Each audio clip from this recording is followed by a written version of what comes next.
സ്വതന്ത്രരെ സയനഡ് അക്കാഡമിയിലേക്ക് ഹാർദമായി സ്വാഗതം. ഇന്നത്തെ ദിവസം നാം ചോദിക്കുന്ന ഉറങ്ങുന്നതിന് മുമ്പ് എന്ത് സന്ദേശങ്ങളാണ് മൂണോളജി എന്ന് പറയുന്ന കാർഡിലൂടെ നമുക്ക് കൊണ്ടുവരുന്നത് എന്നുള്ളതാണ്. അപ്പോൾ തീർച്ചയായിട്ടും മൂൺ എന്ന് പറയുന്നത് നമ്മുടെ അവബോധവുമായിട്ട് ബന്ധപ്പെട്ടൊരു കാർഡാണ്. അതായത് പുറമേ നമുക്ക് കാണാൻ കഴിയില്ല, അതേസമയം ആന്തരികമായിട്ട് നമ്മളെ പല കാര്യങ്ങളും നിയന്ത്രിക്കുന്നതാണ് ചന്ദ്രൻ്റെ ഊർജ്ജം എന്ന് പറയുന്നത്.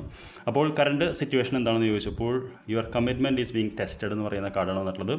First quarter of the moon. നമ്മുടെ കമ്മിറ്റ്മെൻറ്റ് ടെസ്റ്റ് ചെയ്യുക എന്ന് പറഞ്ഞു കഴിഞ്ഞാൽ നിങ്ങൾക്കറിയാലോ, നമ്മളൊരു കാര്യം പ്രോമിസ് ചെയ്തിട്ടുണ്ടെങ്കിൽ അല്ലെങ്കിൽ നമ്മുടെ ജീവിതത്തിൽ നമ്മളിപ്പോൾ ഒരു പരീക്ഷണ ഘട്ടത്തിലൂടെയാണ് കടന്നുപോയിക്കൊണ്ടിരിക്കുന്നത്. അതായത് നമ്മളെക്കൊണ്ട് ചെയ്യാൻ സാധിക്കുമോ ചെയ്യില്ലേ എന്ന് പറയുന്ന എന്ത് കാര്യങ്ങളിലും ഒരു വെല്ലുവിളി നേരിടുന്ന ഒരു സമയമാണെന്ന് നിങ്ങൾ ഓർത്താൽ മതി. ഇതൊരു പരീക്ഷണ ഘട്ടമാണ്. എന്ത് ഗൈഡൻസാണ് നമുക്ക് തരുന്നതെന്ന് ചോദിച്ചപ്പോൾ ബിലീവ് ഇൻ ദ ഇമ്പോസിബിൾ എന്ന് പറയുന്ന കാർഡാണ്. ബ്ലൂ മൂൺ എന്ന് പറയുന്നത് വളരെ റയറായിട്ടൊരു പ്രതിഭാസമാണ്. അപ്പോൾ ഇമ്പോസിബിളിൽ വിശ്വസിക്കാനാണ് പറയുന്നത്. നടക്കില്ല എന്ന് പറയുന്ന കാര്യങ്ങളിൽ ധൈര്യമായിട്ട് വിശ്വസിക്കും. കാര്യം എന്താ വെച്ചാൽ നിങ്ങൾക്കൊരു കാലത്തറിയാം, മൂണിലെത്തുക, മനുഷ്യന് ഇറങ്ങാൻ കഴിയുക എന്ന് പറയുന്നത് ഇമ്പോസിബിൾ ആയിരുന്നു. ഇന്ന് നമ്മൾ ഉപയോഗിക്കുന്ന പല സാങ്കേതിക വിദ്യകളും ഒരു കാലത്ത് ഇമ്പോസിബിൾ എന്ന് വിശ്വസിച്ചിരുന്നതാണ്. അപ്പോൾ അതുകൊണ്ട് ഇമ്പോസിബിളിൽ വിശ്വസിക്കുക എന്നുള്ളതാണ്. അങ്ങനെയെങ്കിൽ നാം എവിടേക്കാണ് പോയിക്കൊണ്ടിരിക്കുന്നതെന്നാണ് ഈ കാർഡ് പറയുന്നത്. ഇത് വളരെ മനോഹരമായിട്ടുള്ള കാർഡാണ്.